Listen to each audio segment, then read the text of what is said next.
निसर्ग तूफान के बाद अब महाराष्ट्र बारिश का कहर झेल रहा है। मुंबई में बारिश ने किस कदर कोहराम मचाया, देश में कोरोना का ग्राफ कहां तक पहुंचा और कहां मजदूरों ने किया हंगामा। देश की हर बड़ी खबर का अपडेट देखिए दिव्यांगों के लिए खास न्यूज बुलेटिन में।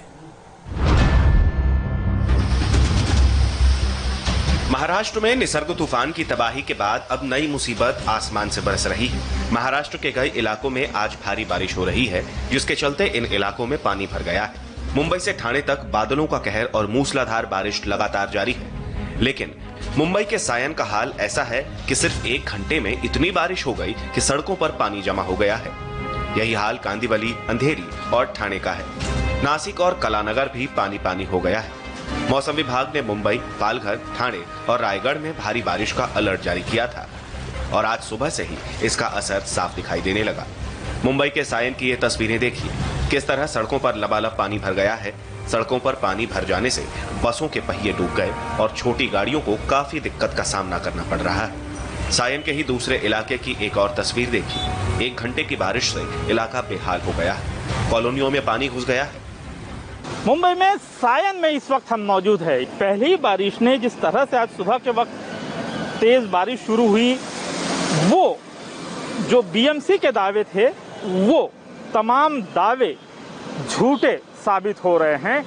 यहाँ पर बीएमसी के कर्मी हैं, ट्रैफिक जाम हुआ है, उसे हटाने के लिए मुंबई पुलिस के कर्मी मौजूद है। लेकिन जिस तरह से यहाँ पे बारिश का पानी भरा है, किंग सर्कल का ये जो आसपास का इलाका है वो काफ़ी निचले इलाके में आता है। मौसम विभाग ने कहा है कि अगले 24 घंटे में लगातार बारिश रुक रुक कर होते रहेगी। वहीं ठाणे में भी तेज बारिश के बाद बाढ़ का मंजर दिखने लगा है। सड़कें डूब चुकी हैं। आशंका जताई जा रही है कि मुंबई और आसपास के इलाकों में अगले कुछ घंटे बेहद टफ होने वाले हैं।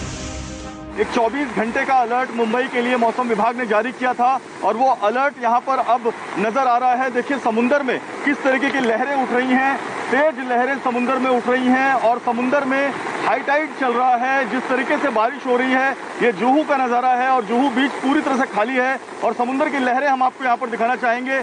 पूरी तरह से जो समुंदर है वो उफान पर है। मुंबई के आसमान पर काले बादल छाए हुए हैं। देश में कोरोना का खतरा लगातार बढ़ता जा रहा है। पिछले 24 घंटे में 9,304 केस सामने आए हैं। इसके साथ कोरोना का ग्राफ 2,16,000 के पार पहुंच गया है। लेकिन इस खतरे के बीच दिल्ली में कोरोना ब्लास्ट हुआ है। सिर्फ एक दिन में 1500 रिकॉर्ड केस सामने आए, जिसके बाद दिल्ली के कोरोना ग्राफ को लेकर घमासान छिड़ गया है। आंकड़ों पर दिल्ली सरकार और केंद्र सरकार के हॉस्पिटल आमने सामने हैं। सबसे पहले दिल्ली में कोरोना के आंकड़ों पर नजर डालते हैं। पिछले 24 घंटे का दिल्ली का आंकड़ा बेहद डराने वाला है।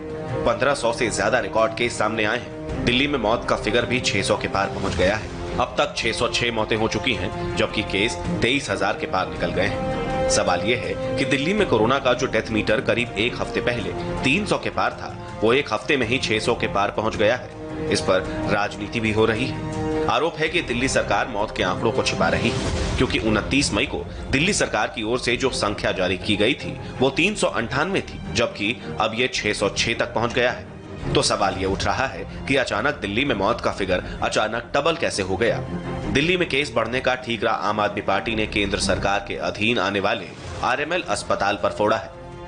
हमने वो 30 सैंपल उठाए, उस पर पुनर्जांच करी, यानी कि रीटेस्ट करी और आपको जान के चंबा होगा कि यह पाया कि उन 30 सैंपल्स जिसको राम मनोहर लोहिया अस्पताल ने पॉजिटिव घोषित किया था, उसमें से 12 सैंपल नेगेटिव पाए गए। दिल्ली सरकार की और दिल्ली हाईकोर्ट के निर्देशों की धज्जियां उड़ाते हुए राम मनोहर लोहिया अस्पताल 48 घंटे नहीं, कभी 72 घंटे, कभी 6 दिन, कभी 7 दिन, कभी 10 दिन, कहीं 31 दिन बाद टेस्ट रिपोर्ट दे रहा है। कृपया कर राम मनोहर लोहिया अस्पताल के खिलाफ एक्शन लिया जाए, कार्रवाई करी जाए, सख्त से सख्त कार्रवाई करी जाए। तो वहीं सफदरजंग अस्पताल के मेडिकल सुपरिटेंडेंट बलविंदर सिंह के मुताबिक कम्युनिकेशन गैप और देरी से रिपोर्ट आने की वजह से मौत की संख्या तेजी से बढ़ी है। जबकि आरएमएल अस्पताल के मुताबिक दिल्ली बड़ा शहर है, लोग ज्यादा हैं, इसीलिए केस भी ज्यादा आ रहे हैं। देखिए कुछ थोड़े बहुत कम्युनिकेशन गैप रह जाते हैं। ये पैंडेमिक है, ये कोई छोटा मोटा आउटब्रेक नहीं है। टेस्टिंग कराने में बहुत समय लगता था। जो डेंसली पॉपुलेटेड सिटीज होती हैं, जैसे दिल्ली है, मुंबई है, न्यूयॉर्क है, यहाँ पे हमेशा जो रिस्क है वो ज्यादा रहता है, क्योंकि घनत्व ज्यादा है, पॉपुलेशन डेंसिटी ज्यादा है, तो सोशल डिस्टेंसिंग कम हो जाती है। होता क्या है, आप एब्सोल्यूट नंबर्स देखते हैं तो वो बहुत स्केरी लगता है, लेकिन अगर आप ये देखें कि किस तरह से बढ़ रहा है। उधर महाराष्ट्र में भी कोरोना फुल स्पीड में लोगों को अपना शिकार बना रहा है। यहाँ कोरोना के अब तक 74,860 केस सामने आए हैं, जबकि 2500 से ज्यादा मौतें हुई हैं। वहीं मुंबई में कोरोना के केस 44,000 के पार पहुंच गए हैं। अब तक 1,417 लोगों की जान गई है। पिछले 24 घंटे में महाराष्ट्र में कोरोना से 122 लोगों ने अपनी जान गंवा दी, जो अब तक का सबसे बड़ा आंकड़ा है, जबकि 2,500 से ज्यादा केस सामने आए हैं। इनमें से मुंबई में 1,276 केस रिपोर्ट हुए, जबकि पिछले 24 घंटे में मुंबई में 49 लोगों की जान गई है। बिहार के कटिहार में प्रवासी मजदूरों ने जमकर हंगामा किया। ये सभी मजदूर श्रमिक स्पेशल ट्रेन से केरल से कटिहार पहुंचे थे, लेकिन जब स्टेशन पर इन्हें घर भेजने के लिए बस नहीं मिली तो मजदूरों ने बवाल करना शुरू कर दिया। प्रवासी मजदूरों ने पहले सड़क जाम किया, इसके बाद लोगों का रास्ता रोकने लगे। पहले पुलिस ने मजदूरों को समझाने की बहुत कोशिश की, लेकिन जब ये मजदूर पीछे नहीं हटे तो पुलिस ने हल्का लाठीचार्ज करके इन मजदूरों को रास्ते से हटाया। समस्या हम लोगों ने पैसा है, खाने का पैसा है, आई बोलता है 500 रुपये गाड़ी का लगेगा, बस का लगेगा, किराया मांग रहे हैं पैसा। रेलवे प्रशासन कोई व्यवस्था नहीं है, होगा नहीं है इधर व्यवस्था। तब कैसे जाइए घर, कैसे जाएंगे? और हरियाणा में कैसे डिफ्यूज हो गया हैंड ग्रेनेड का खतरा, बताएंगे आपको।